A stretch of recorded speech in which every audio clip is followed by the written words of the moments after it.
No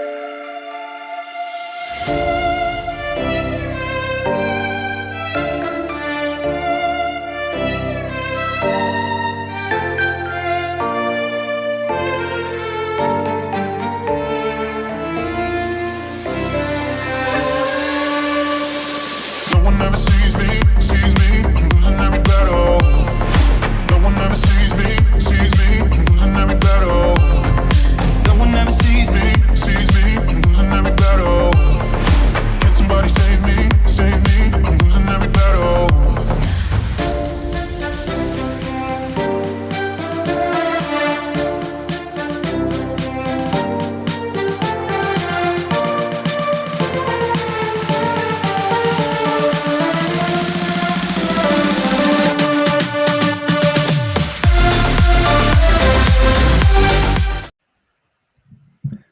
Brian, how are we doing?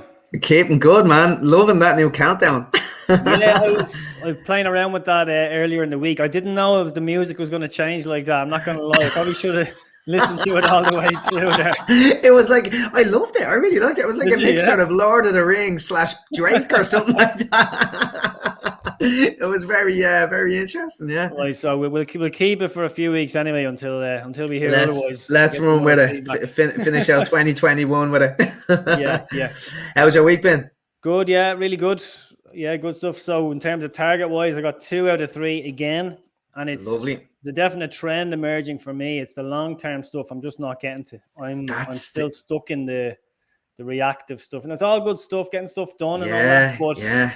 But I'm not getting to my long term planning. So I'm going to mix things up a little bit this week, I think, with just narrowing the focus on what I'm doing from a planning perspective. Yeah, it's a great learning, isn't it? It's like even because we had that discussion about this, we're really starting to recognize these trends. Like it's accountability, start to bringing things to the fore. That's fascinating. Yeah. Yep. How about your own week? Yeah, I had 2 out of 3 this week. So, myself, I was working on I was trying to do all the long-term stuff. And to be quite honest, what happened this week was a lot of the urgent stuff was getting in the way. I had one big thing getting in the way. So I had my Viva and my PhD Viva on the 17th of December. And we were chatting before we went live, actually. And I was saying, I'm confident in it. I've done the work. And I sort of, on the back of that, I sort of underestimated the amount of work I have to do to prepare for it. So I had a chat with my PhD supervisor the other day, and I have to prep a presentation. I'm going to have to do a mock practice run. I'm going to have to reread the thesis, all those kinds of things. So it was a bit of it became a pretty big fire. I had to put out quadrant 1 kind of stuff, you know. So that sort of put me on the back burner of the long-term stuff. But I hit me 2 out of 3 markers. I didn't get me marketing segmentation or customer personas done this week, but I'm moving the website to the next level. I'm getting all the content together. I had a great meeting. I remember I was talking about the best meeting I ever had with my website designer. That went great. And basically, yeah, we're just moving that to the next level. So I got that done. The business proposition of the marketing section as well, I got that done to an extent. Now, what I find with this long-term stuff is that when you dig in, you can go into a very, very deep rabbit hole. So I got that done to an extent, but it opened up loads of other areas that I need to do more stuff on in that area, which is really, really interesting. And in saying that as well, I came across a great concept. So it was a guy called Eric Partaker who I had a call with. I reached out to him. He spoke on Pendulum 2 years ago. And I had a brilliant call with him, and I was saying to him, like, in terms of my niche, how do I develop my niche? What do I do? I have so many things I want to do and I don't know what to do. And he says, it's okay to do them all. You just can't do them now. And he used Amazon as an example. He says, Amazon started off with books, but now they sell everything. So maybe you just need to start off with something that's going to be the start of a sequence that brings you down this area. Now, there was something else that he said, and you're going to love this, Brian. This was one of the most fascinating things I ever heard, and I'm reading a book on it at the moment. It's this idea of what are your unfair advantages. And what an unfair advantage is, it's something that nobody else can get just by sort of working hard as you. It's like this unfair advantage that we have. So it could be your status in the world. It could be the amount of money you have. It could be your skill set that's taken years to accomplish. And he was basically talking about using and recognizing your unfair advantages that align with your unique selling point that you can offer the world and help you to grow in that area. So I've been looking into that in terms of marketing my brand as well. So that's been very interesting. There's a great book called Unfair Advantages, which I'm listening to right now. It's brilliant. So that's where I'm going now. So that brought me down a big rabbit hole there. And are you as part of that, are you analyzing your own unfair advantages and trying to take advantage of that? And so what have you come up with then?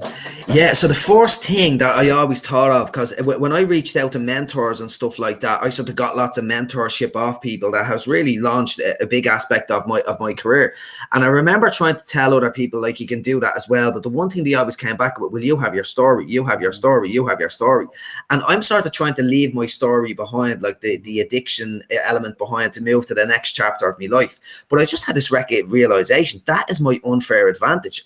Nobody can go out and replicate living in 15 years as a chronic heroin addict to bring that to the fore as an advantage. So that is something that's an unfair advantage for me. But it's a combination of being a heroin addict, having the lived experience of mental suffering, and then the 8 years experience doing a PhD, having this academic experience, and the combination of both of these is one of my big unfair advantages. And then it's the skill set that I've developed over the years as well. So there's a great acronym. I only listened to it yesterday on the audiobook. I hope I remember it, but it's called MILES. So M stands for money. These are like where the unfair advantages really land. So money is for miles. I is for intellect. L is for, I forget at the moment. E is for education and skill set. S is for No, L is location. So where you are, your location in the world. So even living in a city like Dublin gives you an unfair advantage. So S then is, I forget what the S is, but it'll probably come to me now in a few minutes. But if you can just think about it in terms of these things, your skill set, your natural intellect, the money that you have, the location that you're in, it's really just to think about your own unfair advantages. Yeah, it's a good one, all right. Yeah, I can see definitely a few of them. The location, definitely being based in Dublin, capital city, English speaking. You know, the language of the internet effectively is English. There's a huge advantage there. Just thinking of one out loud. Yeah, that's it. I'm just doing a quick Google search. So status is the last one. So your status, So, and that could be your status on social media, your status in the workplace, and also it's a big deal. Like if you've developed a certain reputation and you have this status in an area, that's not someone can get. So leverage that, use that to your advantage, and think about selling your brand on the basis of these things, because it gives you that unique selling point and a competitive edge over your competitors.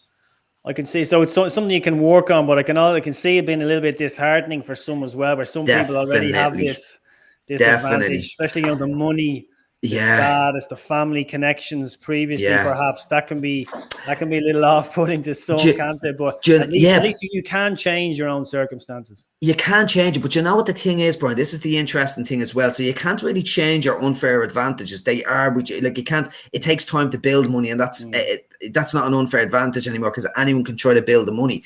But it's a double-edged sword as well. So there's some people out there that have made billions from nothing in life, and what that was is because they had nothing, that gave them that fire in the belly. So the fire in the belly to go out and do certain things, which if you come from money and you have loads of money, you might have that fire in your belly, and you might play Minecraft for 20 years of your early adult life. So there's different ways. It's always a double-edged sword. But if you're really interested in this concept, for anyone listening, have a read of that book. It's really opened my eyes up to a way of marketing and stuff like that. Brilliant. Yeah, excellent. So will I finish off? So I didn't get to my planning for 2022 yet, right? So I'll talk about that at the end. What I've kind of niched it down to this week. I managed to, so I had an ISO 45003 webinar last week, smashed that, and the follow-up went really well.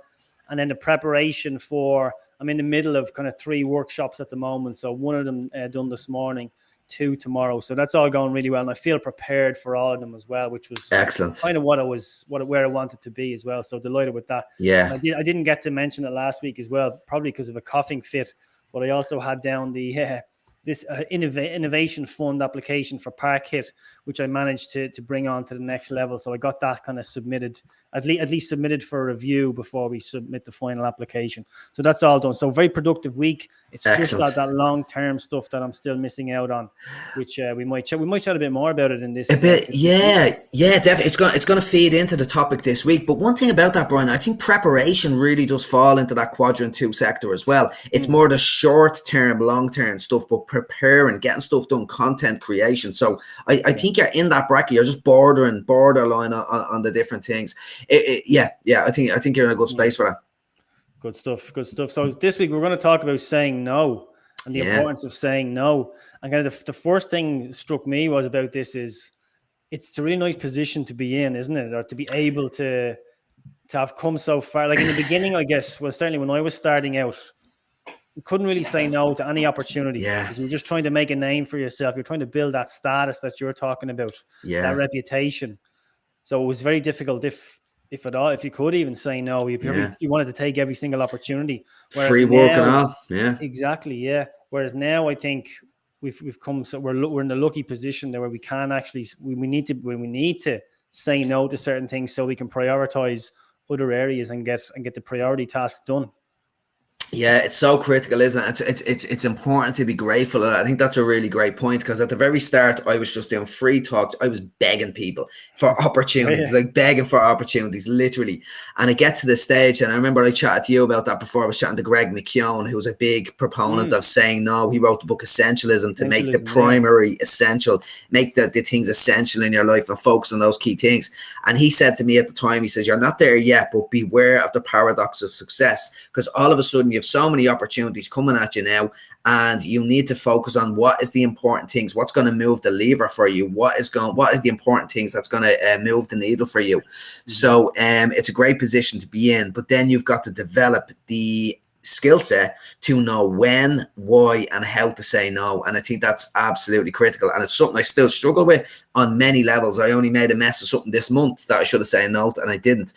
And it's an interesting thing, and it's an ongoing skill that you need to develop, but it's so critical. So for starting out, we both did it. We both gave the talks for free, whatever it was, the workshops for free. And I know Pat Divley talks about this, our mutual friend as well. Yeah, he did. He said I think he says 100 talks, but it's probably 96. I think he said 96, 97. He got talks bored he did for free. Anyone who knows Pat, he's a great public speaker. It wasn't, as he say himself, he wasn't always that way though. He honed his skill by giving almost 100 talks for free in his first year or two. So it was a way for him to learn. He was actually getting something from it, but he was giving these talks for free, if you like, while he honed his skill. And now he's kind of built up his reputation, his profile, thanks in part to those 100 talks, I would say, and what he learned at that time. And now he certainly doesn't do that for free. I would imagine anyway. No, you kind of have to start there. You have to start somewhere, don't you? You do, and that's the paradox as well. Because when you're starting off, nobody really wants to bring you in, because realistically, you haven't really got the skill set. You haven't developed that skill yet. And then when you become a good public speaker, if that's what it is for you, whatever the service or the product that you give, whatever that is, well, all of a sudden, then you're in more of demand because you are better at delivering. It's just simple supply demand kind of a thing. So it's an interesting way that works. And I think as well, like, you always have to give back, and I know Pat gives an awful lot back as well, and it's something that falls on me, especially in the personal development world and the mental health world. And one thing that I've developed in my own career is, so I have certain pro bono work, because I was getting lots of, do you want to do this talk in this college, this school, this mental health society, and I was getting asked to do too many talks, and I was draining my own mental health. So I started creating, this is what I do school talks for free, I do colleges for free, and I do jails for free. Then we treat things that are pro bono work. And then the other things I charge for, and people can say yes or no to that. So once I have a template for that and I know what I'm doing, and it just gives me permission to be able to say no to certain things that come up. And any thoughts? When does it happen? When do you know? Or is there any kind of process you can go through? Like, because there are some really kind of worthwhile endeavors. Like, I spoke at a Sea Change event this morning. More than happy to do it. Just a friend of mine reached out. They're a fantastic organization. Like, they're a charity, promoting workplace mental health. So absolutely delighted to speak at that event. That was a no-brainer. Just absolutely is going to do that. Yeah. Do you have any kind of process you go through for saying, like, what do I speak? What am I going to do here? What am I going to charge for? What am I not going to charge for? Or what do I actually say no to? Yeah, so there's one thing jumps out there for me, and I start to live my whole life by this decision making framework, and it's something I don't know whether we've spoken about it here before. I'd be surprised if I didn't, but it's this mantra basically: does it make the boat go faster? Oh, yeah. And it was something that came up from the Great Britain Olympic team in the 2000 Olympics. So for every question they were asked, or every decision that they had to make in the build up to the Olympics, they asked themselves, will it make the boat go faster? If it did, they said yes. If it didn't, they said no. And I remember hearing this. They went on to win multiple gold medals, super successful. But I love the clarity of that situation. Yeah. Does it make the boat go faster? Yes or no? So I remember saying, I need that. I need that in my own life. So I created a metaphorical boat for myself. And in terms of work, that sort of aligns with my purpose, my values, and my goals. And my sort of purpose, my mission in life is to show people that change is possible. So I tend to, if I have an opportunity to show and give my program out to people, that's what I try to say yes to.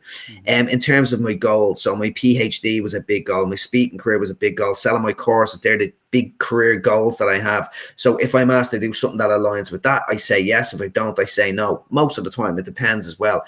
And then you can have values as well. So what are your values? So personal values to me is my mental health, my physical health, and other certain values like family connection and stuff like that. So this just sort of gives me a framework of when I should say yes and when I should say no. Now, obviously, if you're getting asked to do loads of things and you get like loads of school talks, loads of corporate talks, and there's loads of opportunities coming along, you've got to prioritize these things. But for me, my mental health is always the number one thing. So that is always the number one. If something is actually going to strain my time and make me overwhelmed and stressed, I will say no matter what it is, even if it's a fantastic opportunity. That is the keystone habit that lifts all other elements of my life up. So my mental and physical health comes into that as well, because combined, I have a certain routine that I do. So that is always my number one thing that stands in front of everything else. Then after that is obviously family connection and stuff like that as well. But then it's just knowing what your goals are. So if other things come in line with that, you can say, right, that does not serve me. That is not what is important to me right now. So I'm going to say no. And I think an important question is to ask as well, like, what value are you actually getting from it? So if you're sort of unsure and say, right, what value am I actually getting from this? That will give you an ability to think about it differently as well. And there's loads of ways to say no. So I have a whole framework on saying no, but I think the best thing that might be handy for people here, if you can get into the habit of saying, oh, let me get back to you. I have to check my calendar. And what that does for every single thing you have to do, if you make that your reaction request, let me check my calendar, I'll get back to you on that. It gives you time to be able to think about it, look at your values, look at what's important to you, and it will guide your decision. And I think that's a habit I need to get into myself, because the problem I got into this month was for me a reflex reaction saying yes to something when I should have said no. Right. So when you're looking at something, you're saying, does it make my kind of business and my career and my life both go faster? life both go faster. Does it align with your goals? Does it align with your values, whether it's mental health or physical health? So it's like, let's say if you wake up in the morning and even something as simple as, will I stay in bed? Will I hit the snooze button and stay in bed? Let's say, right, will it make my boat go faster? Well, it won't help me with the business stuff that I have to do. It won't help me with my mental health. I probably should get up and go for a run instead. It won't help me with my physical health. So it gives you a framework of the things that are important in your life. So no, I'm not going to hit the snooze button. I'm going to get out of bed. That's a yes. I need to get out of bed because it aligns with what's important in my life. And in terms of, let's say, I'll give you an example, Brian. So this month I was asked to be an ambassador for November. For November, and I thought it was a good opportunity, this, that, and the other. And I said to myself, do you know what? I needed to say no because I hadn't got the time for it, but I thought it could have been a really great opportunity, so I said yes. And it was the wrong decision, because there's something that I came across in Matthew McConaughey's book Green Lights, great book by the way, and he has this thing where he doesn't half-ass anything. When he wanted to be an actor, he thought his dad wouldn't let him be an actor, and he says, you can do it, son, but don't half-ass it. And it became a mantra in his life, and that's something I'm trying to implement in my own life. But I knew with that Movember thing, like too many things on, I didn't have the time, and I ended up doing it anyway. But I've half-assed it. I've barely done it. I haven't done a great job. It's taken up time, and that was just something that I should have said no to, even though it was a good opportunity. So these things can be nuanced. It can be difficult, and you don't really know. Hindsight has told me that was the wrong decision. I probably would have taken it was the wrong decision if I said no. So it is difficult. It's not always easy, but this sort of gives you a framework to see if it's the right decision or not. Very good. Yeah, and that's a good example, because it's a great cause. It's potentially a great opportunity as well, but you just didn't have the time to dedicate to it properly this month. That's it. So if you had maybe taken a bit more time to review that, you would have been able to figure that out, or maybe the time commitment that would have been involved. Yeah. So just with looking, hindsight is great, obviously, but looking back on it, this is able to see that. Yeah. And you know what? At the time, I was thinking I'll do it next year and I'll do it properly. And I knew my gut was telling me that's what I should have done. But this is just me trying to hustle, trying to get loads of stuff in. I'll get it done. I'll get it over the line. And I think this is something that I'm actually doing problematically at the moment. I seem to have too many balls in the air. I think I need to take one or two of them balls out of the air. That's going to be, I have a big planning meeting now today for 2022 with my VA. And what I'm going to talk about is, right, what are the core priorities? And I'm going to have to take a few of them balls out of the air and just focus on the things. Yeah. I hear you with those balls in the air. I definitely need to take a few of them out myself. But everything you said there, that Matthew McConaughey quote, that reminds me of a quote I know you love as well, the Derek Sivers quote. If it's not a hell yeah, it's a no. It's a no. Yeah. That's just keep it really simple for me. That's what I certainly try and do. If this isn't like 110% nailed on, then the answer is no. Yeah. So I think that kind of simplifies it, doesn't it?